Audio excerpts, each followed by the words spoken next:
Ayan guys, magluluto ko ng beef curry. Ayan, pinagsama-sama ko na yung ingredients.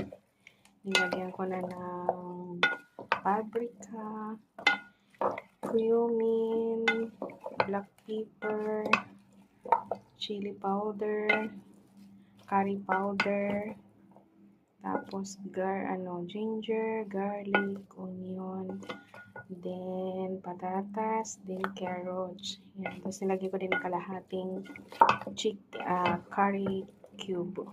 Yan. Yan. Hindi ko na siya lalagyan guys ng maraming tubig. Lagyan ko lang siya ng konti. Mga ganito lang karaming tubig kasi ang beef is magtutubig pa naman yan. Tapos parang sabaw nito pag naluto is tama lang. Yan lang siya guys. Tapos nilagyan ko din to ng konting soy sauce. Tapos may ano na din to, believe. Tapos star anise. Then cloves, nilagyan ko ng cloves. Ayan guys. Ready to cook na to.